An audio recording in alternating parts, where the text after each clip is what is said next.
Hi friends, SPAH ಚಾನಲ್ಗೆ ನಿಮ್ಮೆಲ್ರಿಗೂ ಸುಸ್ವಾಗತ. ಆಷಾಢ ಮಾಸದಲ್ಲಿ ಬರುವಂತಹ ಭೀಮನ ಅಮಾವಾಸ್ಯೆಯ ಶುಭಾಶಯಗಳು ಎಲ್ಲರಿಗೂ. ಇವತ್ತು ಯಾವ ರೀತಿ ಭೀಮನ ಅಮಾವಾಸ್ಯೆ ಮಾಡಿದೆ ಅಂತ ನಾನು ಹೇಳ್ತಾ ಇದ್ದೀನಿ. ಒಂದು ತಟ್ಟೆಯಲ್ಲಿ ಅಕ್ಕಿ ಹುಡಿ ಎಲ್ಲ ಹಾಕಿ ಇಟ್ಟಿದ್ದೀನಿ. ಮತ್ತು ಎಡೆಗೆ ನಾನು ಪಾಯಸ ಮಾಡಿದ್ದೆ, ಶಾವಿಗೆ ಪಾಯಸ. ಇನ್ನೊಂದು ತಟ್ಟೆಯಲ್ಲಿ ದೀಪ ಇಟ್ಬಿಟ್ಟು ಅಕ್ಕಿ ಹಾಕ್ಬಿಟ್ಟು ಒಂದು ತಟ್ಟೆಯಲ್ಲಿ ಅಕ್ಕಿ ಹಾಕಿ ದೀಪ ಇಟ್ಟು ಮುಂದೆ ಪಾರ್ವತಿ ಪರಮೇಶ್ವರ ಗಣೇಶನ ಮತ್ತು ನಂದಿನ ಇಟ್ಟು ಪೂಜೆ ಮಾಡಿದ್ದೀನಿ. ಈ ರೀತಿ ಫಸ್ಟು ಮೊದಲನೇದಾಗಿ ಗಣೇಶನಿಗೆ ಯಾವುದೇ ವಿಘ್ನ ಇಲ್ದಂಗೆ ಪೂಜೆಯನ್ನು ಮಾಡಿ ನಂತರ ಪಾರ್ವತಿ ಪರಮೇಶ್ವರರನ್ನು ಪೂಜೆ ಮಾಡಬೇಕು. ಗಂಡನ ಆಯುಷಿನ ವೃದ್ಧಿಗೋಸ್ಕರ ಭೀಮನ ಅಮಾವಾಸ್ಯೆಯನ್ನು ಎಲ್ಲ ಹೆಣ್ಮಕ್ಳು ಮಾಡ್ತಾರೆ. ಆದ್ದರಿಂದ ಭೀಮನ ಅಮಾವಾಸ್ಯೆಯನ್ನು ಮಾಡೋದರಿಂದ ಒಳಿತಾಗುತ್ತದೆ ಅಂತ ನಾನು ಅಂದ್ಕೊಂಡಿದ್ದೀನಿ. ಇವತ್ತು ನಾನು ಗಣೇಶ ಚತುರ್ಥಿಗೆ ನೈವೇದ್ಯ ಮಾಡಲು ಯಾವ ರೀತಿ ಉದ್ದಿನ ಕಡುಬನ್ನು ಮಾಡೋದಂತ ತೋರಿಸ್ಕೊಡ್ತಾ ಇದ್ದೀನಿ. ಗಣೇಶನಿಗೆ ಕಡುಬುಗಳು ಅಂದರೆ ತುಂಬ ಇಷ್ಟ, ಆದ್ದರಿಂದ ಉದ್ದಿನ ಕಡುಬು ಯಾವ ರೀತಿ ಮಾಡೋದಂತ ತೋರಿಸ್ಕೊಡ್ತಾ ಇದ್ದೀನಿ. ಇಂದಿನ ರಾತ್ರಿಯೇ ನಾವು 1 ಕಪ್ಪು ಅಕ್ಕಿ, ಅರ್ಧ ಕಪ್ಪು ಉದ್ದಿನಬೇಳೆ, 3 ಸ್ಪೂನಷ್ಟು ಕಡಲೆಬೇಳೆ, 3 ಸ್ಪೂನಷ್ಟು ಹೆಸರು ಬೇಳೆಯನ್ನು ಹಾಕಿ ನೆನೆ ಇಡಬೇಕು. ನೆನೆ ಇಟ್ಟು ಅದನ್ನು ಬೆಳಗ್ಗೆ ಅದನ್ನು ನೀರೆಲ್ಲ ತೆಗೆದುಬಿಟ್ಟು ಮಿಕ್ಸಿ ಜಾರಲ್ಲಿ ನೀರು ಹಾಕ್ದಂಗೆ ಅಕ್ಕಿಯನ್ನು ಇದನ್ನು ರುಬ್ಕೊಂಡು ಬರಬೇಕು. ನೀರು ಹಾಕ್ಬೇಡಿ. ಮಿಕ್ಸಿ ಜಾರಲ್ಲಿ ಒಂದು ಒಳಕೆವಷ್ಟು ಕಾಯಿಯನ್ನು ಹಾಕಿ, ಹಸಿ ಕಾಯಿ ತುರಿಯನ್ನು ಹಾಕಿ ರುಬ್ಕೊಂಡು ಬರಬೇಕು. ಇದಕ್ಕೆ 2 ಸ್ಪೂನಷ್ಟು ಜೀರಿಗೆ, 1 ಸ್ಪೂನಷ್ಟು ಅಜ್ವಾಯಿನ, 1 ಸ್ಪೂನಷ್ಟು ರುಚಿಗೆ ತಕ್ಕಷ್ಟು ಉಪ್ಪು ಮತ್ತು 1.5 ಸ್ಪೂನಷ್ಟು ಸೋಡಾನ ಹಾಕಿ ನಾನು ಮಿಕ್ಸ್ ಮಾಡಿ ಇಟ್ಕೊಳ್ತಾ ಇದ್ದೀನಿ. ಫ್ಲಫಿಯಾಗಿ ಬರಬೇಕಲ್ಲ, ಮೊದಲೇ ಅದನ್ನೆಲ್ಲ ಹಾಕಿ ಇಟ್ಕೊಳ್ಬೇಕು. ನಂತರ ನಾನು ಇದಕ್ಕೆ ಸ್ಟಫಿಂಗನ್ನು ಫಿಲಪ್ ಮಾಡೋಕ್ಕೆ 1 ಕಪ್ನಷ್ಟು ಮೈದಾ ಹಿಟ್ಟನ್ನು ಕಲಸಿ ಇಡ್ತಾಯಿದ್ದೀನಿ. ಉಪ್ಪು ಹಾಕಿ ಕಲಸಿ ಇಡ್ತಾಯಿದ್ದೀನಿ. ಕರ್ಗಿಡ್ಬಿಗೆ ನಾವು ಯಾವ ರೀತಿ ಕಲಿಸ್ತೀವಲ್ಲ ಆ ರೀತಿಯಾಗಿ ಕಲಸಿಟ್ರೆ ಸಾಕು. ಮತ್ತು ಕಾಯಿ ಚಟ್ನಿಗೆ ಹಸಿಮೆಣಸಿನ್ಕಾಯಿ, ಕಾಯಿ ತುರಿ, ಉಪ್ಪು, ಶುಂಠಿ, ಬೆಳ್ಳುಳ್ಳಿ, ಕರಿಬೇವು ಸೊಪ್ಪು, ಕೊತ್ತಂಬರಿ ಸೊಪ್ಪು, ಒಂದು ಸ್ವಲ್ಪ ಹುರಿಗಡಲೆ ಮತ್ತು ಒಂದು ಸ್ವಲ್ಪ ಬೆಲ್ಲ, ಒಂದು ಹುಣಸೆ ಹಣ್ಣನ್ನು ಒಂದು ತೊಳೆಯನ್ನು ಹಾಕಿ ಕಾಯಿ ಚಟ್ನಿಯನ್ನು ಮಾಡ್ಕೊಂಡಿದ್ದೀನಿ. ಕಾಯಿ ಚಟ್ನಿ ಜೊತೆ ಇದು ಕಾಂಬಿನೇಷನ್ ತುಂಬ ಚೆನ್ನಾಗಿರುತ್ತೆ. ಒಂದು 3-4 ಈರುಳ್ಳಿನ ತಗೊಂಡು ಚಾಪ್ ಮಾಡಿ ಹಾಕ್ತಾಯಿದ್ದೀನಿ. ಈರುಳ್ಳಿ ಹಾಕಿದಷ್ಟು ತುಂಬ ಚೆನ್ನಾಗಿ ಬರುತ್ತೆ. ಒಂದು 5-6 ಈರುಳ್ಳಿಯನ್ನು ಹಾಕಿ ಚಾಪ್ ಮಾಡಿ ಹಾಕ್ತಾಯಿದ್ದೀನಿ. ಮತ್ತು ಒಂದು 10 ಹಸಿ ಮೆಣಸಿನ್ಕಾಯಿ, 1 ಇಂಚಿನಷ್ಟು ಹಸಿ ಶುಂಠಿಯನ್ನು ಚಾಪ್ ಮಾಡಿ ಬ್ಯಾಟರ್ಗೆ ಹಾಕ್ತಾಯಿದ್ದೀನಿ. ಇದು ಮತ್ತು ಕೊತ್ತಂಬರಿ ಸೊಪ್ಪು ಒಂದು ಕಟ್ಟನ್ನು ತಗೊಂಡಿದ್ದೀನಿ. ಮತ್ತು ಒಂದು ಕಟ್ಟು ಸಬ್ಬಸಿಗೆ ಸೊಪ್ಪನ್ನು ತಗೊಂಡು ಹಾಕಿದ್ದೀನಿ. ನೀಟಾಗಿ ತೊಳ್ಕೊಂಬಿಟ್ಟು ಹಾಕಬೇಕು. ಬರೀ ಸೊಪ್ಪನ್ನೇ ಹಾಕ್ಬೇಡಿ, ದಂಟನ್ನು ಹಾಕಿ. ದಂಟಲ್ಲೇ ಪ್ರೋಟೀನ್ ಇರೋದು, ಹಾಗಾಗಿ ದಂಟನ್ನು ಭಾಳ ಜನ ತೆಗೆದು ಬಿಸಾಕ್ತಾರೆ. ಆ ದಂಟಲ್ಲೇ ಇರೋದು ಪ್ರೋಟೀನ್, ಹಾಗಾಗಿ ದಂಟನ್ನು ಹಾಕಿ ಮತ್ತು ನಾನು ರುಬ್ಬೋಕೆ ಒಂದು ಸ್ವಲ್ಪ ಕಾಯಿ ತುರಿ ಹಾಕಿದ್ದೆ. ಮತ್ತು ಮೇಲೊಂದು ಸ್ವಲ್ಪ ಒಂದು ಹಿಡಿಯೋಷ್ಟು ಹಸಿ ಕಾಯಿಯನ್ನು ಹಾಕ್ತಾಯಿದ್ದೀನಿ. ಕಾಯಿ ಹಾಕಿದಷ್ಟು ತುಂಬ ಚೆನ್ನಾಗಿ ಬರುತ್ತೆ. ಮತ್ತು ಕೆಂಪು ಚಟ್ನಿ ಮಾಡಲಿಕ್ಕೆ ಒಂದು 10-15 ಒಣಮೆಣಸಿನ್ಕಾಯಿನ ಚೆನ್ನಾಗಿ ತೊಳೆದುಬಿಟ್ಟು ಅದನ್ನು ಬಿಸಿನೀರಲ್ಲಿ ನೆನೆ ಹಾಕಿದ್ದೆ. ಅದನ್ನು ಮಿಕ್ಸಿ ಜಾರಿಗೆ ಹಾಕಿ, 1 ಈರುಳ್ಳಿ, 1 ಮೆಂತ್ಯ ಸೊಪ್ಪನ್ನು ಮೆಂತ್ಯ ಕಾಳು, 5-6 ಒಂದು 10 ಕಾಳು ಮೆಂತ್ಯ ಕಾಳು, ಉಪ್ಪು, 1 ತುಳೆ ಇದನ್ನು ಹಾಕಬೇಕು. ಮತ್ತು ಬೆಳ್ಳುಳ್ಳಿ ಹಾಕ್ತಾಯಿದ್ದೀನಿ. ಹಾಕ್ಬಿಟ್ಟು ಇದನ್ನು ಮಿಕ್ಸಿ ಮಾಡ್ಕೊಳ್ಬೇಕು.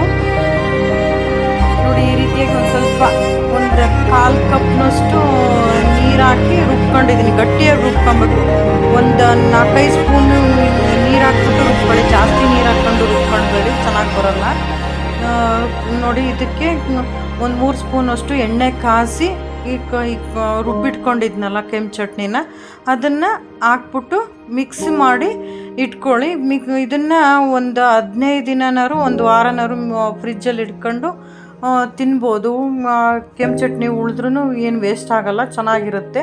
ನೋಡಿ ಕಾಯಿ ಚಟ್ನಿಗೆ ನಾನು ಏನೇನು ಹೇಳಿದ್ದೀನಲ್ಲ ಅದನ್ನೆಲ್ಲ ಹಾಕ್ಬಿಟ್ಟು ಕಾಯಿ ಚಟ್ನಿ ಮಾಡ್ಕೊತಾ ಇದ್ದೀನಿ.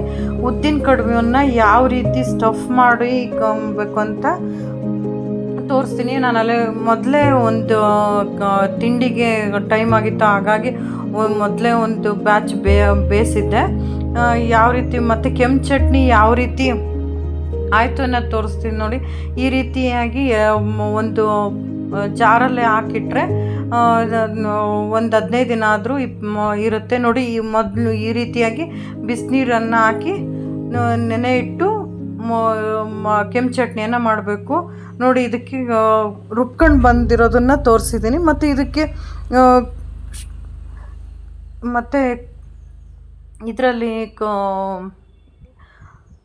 ನೀರನ್ನು ಹಬೆಯಲ್ಲಿ ಬೇಯಿಸ್ಬೇಕಲ್ಲ, ಅದಕ್ಕೇ ಇಡ್ಲಿ ಸ್ಟ್ಯಾಂಡಲ್ಲಿ ಒಂದು ಸ್ವಲ್ಪ ನೀರು ಹಾಕಿ ಇದನ್ನು ತಟ್ಟೆ ಇಟ್ಟಿದ್ದೀನಿ ಇಡ್ಲಿ ಸ್ಟ್ಯಾಂಡಲ್ಲಿ.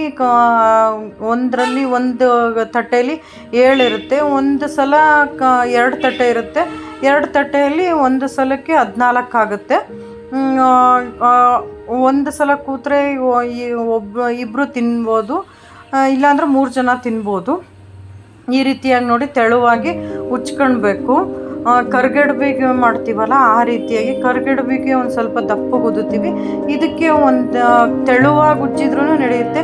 ಸೈಡಲ್ಲಿ ಕರ್ಗಡ್ಬಲ್ಲಿ ನಾವು ತುಂಬ್ತೀವಲ್ಲ, ಇದನ್ನೇನು ಹಂಗೇನು ಮಾಡೋದು ಬೇಡ. ಬ್ಯಾಟರನ್ನು ಹಾಕ್ಬಿಟ್ಟು ಹಾಗೇ ಮುಚ್ಚಿಬಿಟ್ಟು ಇಟ್ಟರೆ ಸಾಕಾಗುತ್ತೆ. ಅದನ್ನೇನು ಸೀಲ್ ಮಾಡೋದು ಬೇಕಾಗಲ್ಲ. ಈ ರೀತಿಯಾಗಿ ಒಂದೊಂದನ್ನೇ ಇಡ್ತಾ ಇದ್ದೀನಿ. ಇನ್ನೊಂದು ಸಲ ತೋರಿಸ್ತೀನಿ ನೋಡಿ. ಕೈಯಲ್ಲಿ ಇಟ್ಕೊಂಡು ತೋರಿಸ್ತಾ ಇದ್ದೀನಿ. ಕೈಯಲ್ಲಿ ಇಟ್ಕೊಂಡು ಯಾವ ರೀತಿ ತುಂಬೋದು ಅಂತನ ತೋರಿಸ್ತಾ ಇದ್ದೀನಿ. ಆ ಬ್ಯಾಟರ್ ಇದೆಯಲ್ಲ, ಉದ್ದಿನ ಕಡುಬಿನ ಬ್ಯಾಟರ್ ಇದೆಯಲ್ಲ, ಅದನ್ನೊಂದು ಸ್ಪೂನ್ ಹಾಕ್ಬಿಟ್ಟು ಅದನ್ನು ಮುಚ್ಚಿ ಹಾಗೆ ಬೇಯೋಕ್ಕೆ ಇಡಿ. ತುಂಬ ಚೆನ್ನಾಗಿ ಬರುತ್ತೆ ನೋಡಿ. ತೋರಿಸ್ತಾ ಇದ್ದೀನಿ ನೋಡಿ. ಈ ರೀತಿಯಾಗಿ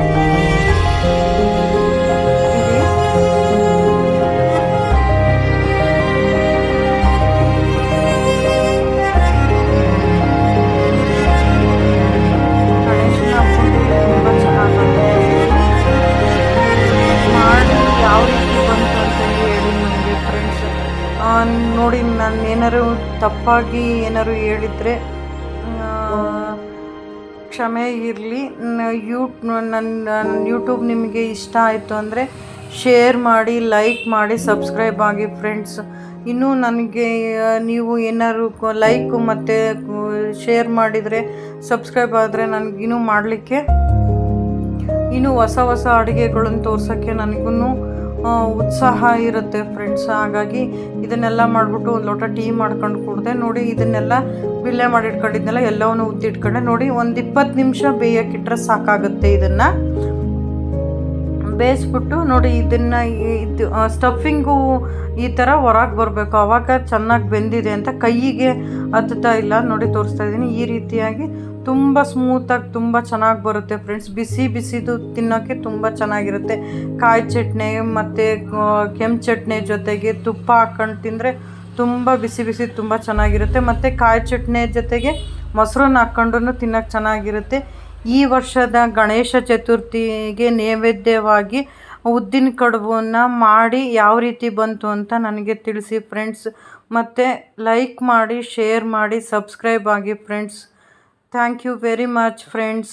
ಯಾವ ರೀತಿ ಬಂತು ಅಂತ ನನಗೆ ಕಮೆಂಟ್ ಮೂಲಕ ತಿಳಿಸಿ friends. Thank you very much.